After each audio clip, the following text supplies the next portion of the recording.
এমন সঙ্গ করো যেন তুমি বৈষ্ণব অপরাধী হয়ে যেও না। কত বলবো বাবা, ভুরি ভুরি প্রমাণ আছে। সেই যে নবদ্বীপের মাটিতে সচিমা অপরাধ করেছিল, বৈষ্ণব অপরাধ, কি বাবা যেখানে ছিলাম আবার সেখানে ফিরে এলাম, তো মনে পড়ছে? বেশ। নিতাই চাঁদ বলছে, ভাই কি অন্যায় করেছিল মা? বলে কেন দাদা তোমার মনে নেই? মা যে অন্যায়টা করেছিল কার কাছে জানো? ত্রিলোকের যিনি সব থেকে বড় বৈষ্ণব। বাবা ত্রিলোকের বড় বৈষ্ণব কে? পরম বৈষ্ণব বাবা ভোলানাথ। হরি বল। আর ওই ভোলানাথের সেবা কিন্তু আমার কৃষ্ণ করে, যেমন আমরা কৃষ্ণ পূজা করি আর কৃষ্ণ পূজা করে ভোলানাথে। তার মানে কত বড় বৈষ্ণব দেখেন। কারণ ভগবান বলেছে না, আমা হতে নাম বড়, নাম হতে ভক্ত বড়, ভক্ত হতে ভক্তের পদধূলা আরো বড়। তাই তো ভক্তের চরণ সেবা করে ভগবান। তা সেই যে যিনি ভোলানাথ কলিযুগে অদ্বৈত আচার্য গোসাই, আর সেই অদ্বৈত আচার্য গোসাই বাবা একটা অপরাধ করেছিল। কি অপরাধ জানো? সচিমার কোলে যে ভগবান আসবে সেইটা চিনবার জন্য সচিমার কোলে যে কটা ছেলে মেয়ে হয়েছিল সব কটাকে প্রণাম করেছিল। প্রথমে 8টা মেয়ে হলো, 8টা মেয়েকে প্রণাম করলো, সচিমার কোলে বসেই মরে গেল।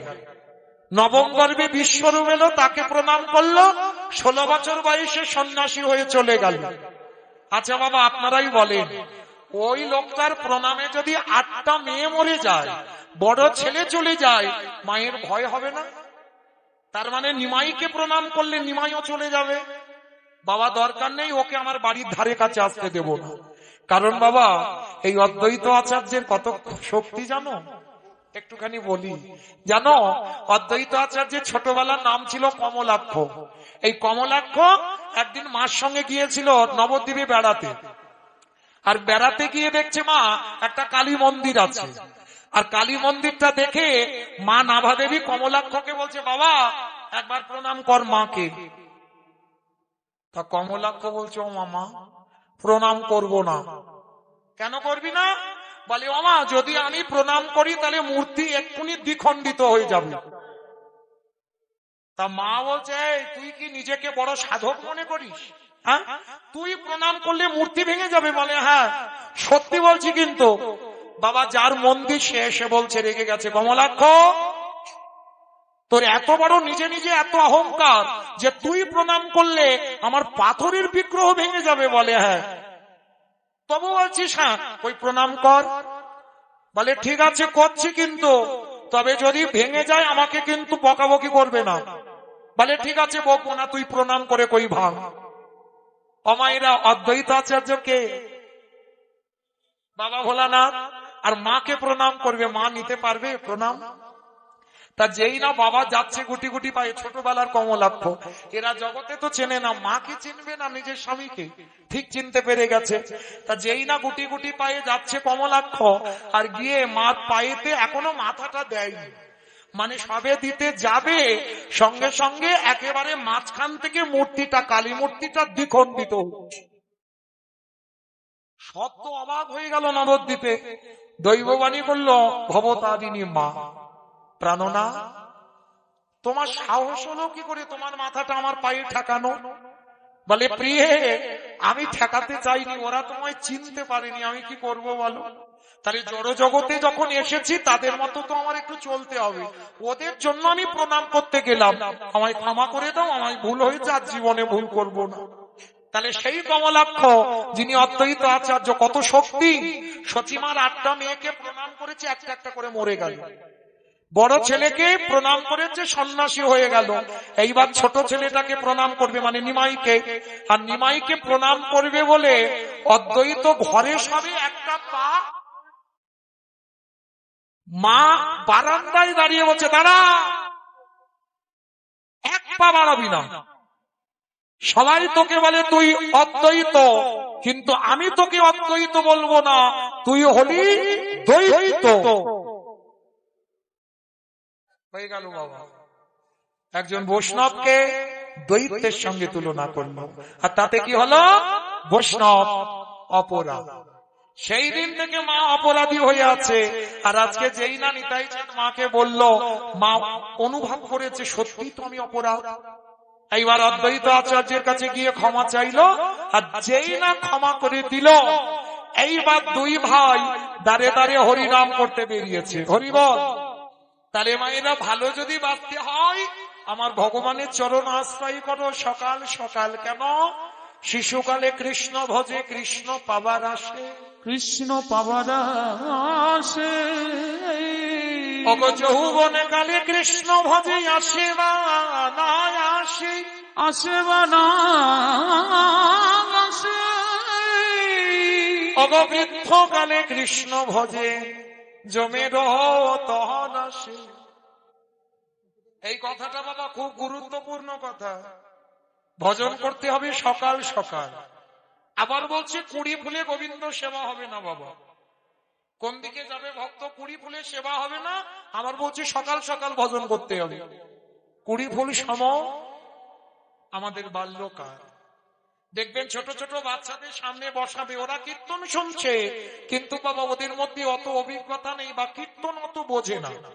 বাবা মা এসেছে, সঙ্গে এসেছে, বসে আছে, কিন্তু বোঝে কি কিছু? ওটা কুড়ি ফুল, ও সেবায় লাগে না।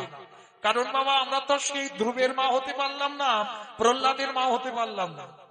কারণ ওরাই পেয়েছিল বাবা কুড়ি ফুলে গোবিন্দ সেবা। 5 বছরে ধ্রুব পেয়ে গেল, 5 বছরে প্রহ্লাদ পেয়ে গেল। কারণ আমরা সেরকম মাটি হতে পারিনি যে আমাদের ফসল 5 বছরে কৃপা পাবো। তাহলে আর বলছে বাসি ফুলে তো সেবাই হবে না বাবা। বাসি ফুল সম আমাদের বৃদ্ধকাল। একেবারে বার্ধক্য দশা, দন্ত পড়ে যাবে, চামড়া আলগা হবে, কেশ পেকে যাবে। কি মায়েরা, তখন যদি স্নান করে ঠাকুর ঘরে গিয়ে আহ্নিক করতে বসো, শরীর অলস, ও ফুল তো গোবিন্দ সেবায় লাগবে না। দন্ত পড়ে যাবে, হরিবল হবে না, উচ্চারণ হচ্ছে হরিবল, ওটা সেবায় লাগবে না। তাহলে সেবা দেবে কোন ফুল? আজকের ফোটা ফুল, যে ফুল গাছে ফুটেছে ওই ফুল গোবিন্দ চরণে দাও। আর ফোটা ফুল সম আমাদের যৌবন কাল। ভগবান বারবার বলছে আমি যৌবন বড় ভালোবাসি। কোন যৌবনের কথা বললো বাবা? ভগবানকে ভালোবাসতে গেলে যেদিনে তোমার 10টা ইন্দ্রিয় সতেজ থাকবে, ভগবানকে ভালোবাসতে গেলে 10 ইন্দ্রিয় দ্বারা গোবিন্দ সেবা দাও, তবেই তোমার সেবার সার্থকতা হবে। যেদিনে তোমার চরণ তীর্থে যেতে পারবে, যেদিনে তোমার দুটো হাত গোবিন্দ সেবায় লাগবে, যেদিনে তোমার কান কৃষ্ণ নাম শুনবে, জিহ্বায় কৃষ্ণ নাম উচ্চারণ হবে, নয়নে গোবিন্দ দর্শন হবে, সেদিনই তুমি জানবে তোমার এই যৌবনকালে সেবা হচ্ছে। যার জন্য বাবা গোবিন্দ আমার যখন মথুরায় চলে গেল, রাধারানী কেঁদে কেঁদে বলেছিল, সজনী রে, 100 বছর আমারে বধূবারে ব্রজে ফিরিল না, আমারে কি মনে হয় জানিস? আমার বধূ এমন সম্পদে পেয়েছি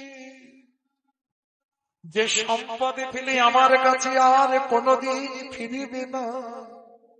কিন্তু ললিতা রে, যেদিন আমার বধূ এই ব্রজে ফিরে আসবে, সেদিনে যদি আমার দেহে যৌবন না থাকে, বল মন সজনী রে, আমি কি দিয়ে গোবিন্দ আমি সেবা দিব? আমার বোধাই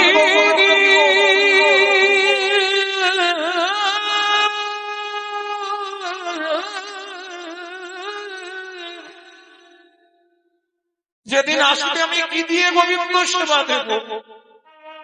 আমার বধূ যদি এই ব্রজে আসবে, ললিতা ওরে ললিতা রে,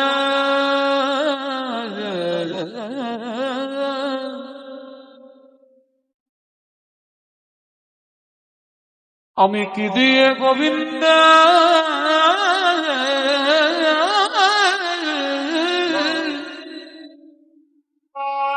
বল সেবা করি গো।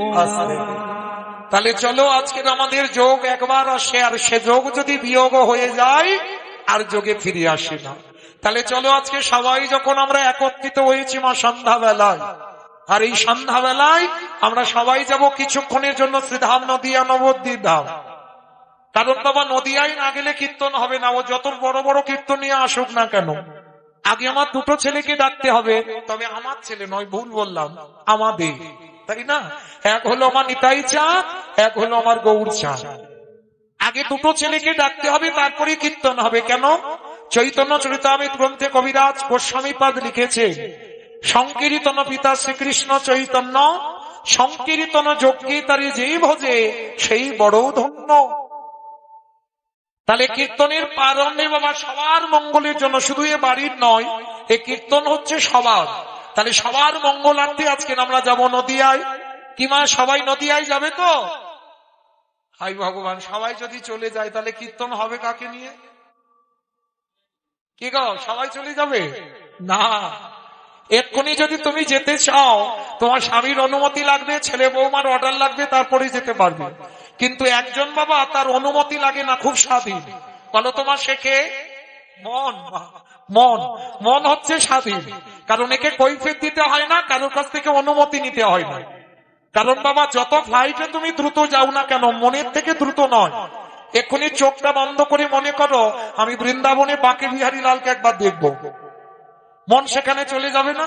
হ্যাঁ, ওই যে বারবার পর্দাটা টেনে দিচ্ছে না, মন সেখানে চলে গেছে। মনটাকে বলো একবার মায়াপুর ইস্কনে আরতিটা দর্শন করে আসি, মন চলে যাবে। সুরধনী গঙ্গায় স্নান করে আসি, মন চলে যাবে। চলো একটু কুম্ভ মেলায় ডুব দিই। কি বাবা, মনটা এমনই একটা জিনিস, সেখানে চলে যাবে। তাহলে দেহগুলো সব এখানে থাক, সংসার। আবার ভুল বললাম, শুধু ভুল বলে ফেলছি। শুধু আমাইরা আমরা সংসার করছি, আমরা অনেকে বলি না আমরা সংসার করছি না। বলে ভাই তুমি সেজেছ, সারের কিছু বোঝো। যেদিন সার হবে সেদিন তুমি আর এখানে থাকবে না। কারণ আমরা সবাই এখানে সেজেছি, সার নয়। সার কখন হবে? সারটা তো তখনই হবে, আমাইরা ঢেকি দেখেছো? ঢেকিতে দুইজন পাত দেয়, তাই তো? আর একজন ঢেকির গড়ের কাছে বসে, আর গড়ের কাছে বসে কি করে, একবার করে ধানটা হোক আর চালটা হোক একবার করে ঘুরিয়ে দেয়। ওর একটা তাল আছে মা, বেতালে কিন্তু ঢেকিটা পড়ে না, একটা তালে তালে পড়ছে। আর একজন গড়ের কাছে বসে একবার করে ঘুরিয়ে দিচ্ছে। আর ঠিক সেই সময় স্বামী এসে বলছে, হ্যাঁ গো গিন্নি, কাজ তো করে যাচ্ছ সকাল থেকে, রান্না বান্না করেছো? কাজে তো যাব। বলছে স্বামী আজকের আমি একটু কাজে আছি, তুমি একটু বেড়ে খেয়ে নাও, ওই তো টেবিলে রাখা আছে। স্বামীকে বলে দিল। আবার একটু পরে ছেলে এসে বলছে, আমা স্কুলে যাব তো, জামা কাপড় কই? বলে বাবা কাজ কিন্তু বন্ধ হয়নি। বলে বাবা আমি তো কাজ করছি, দেখতে পাচ্ছিস, আল্লাহতে আছে, একটু পড়ে চলে যা। এতগুলো কথা বললো মা। বলো তোমার মনটা কোথায় আছে? রাধে রাধে। ঢেকি গড়ের দিকে, ঠিক তদ্র ওই ঢেকির গড় সমান গোবিন্দ চরণ। এই সংসার জীবনে যারা খাবো ডুবো খাচ্ছি, এই দেহ দিয়ে স্বামী সেবা করো, এই দেহ দিয়ে ছেলে পুলে মানুষ করো, কিন্তু খবরদার মন যেন স্বামীর দিকে না যায়, মন যেন ছেলের দিকে না যায়। মনটা ঢেকির গড়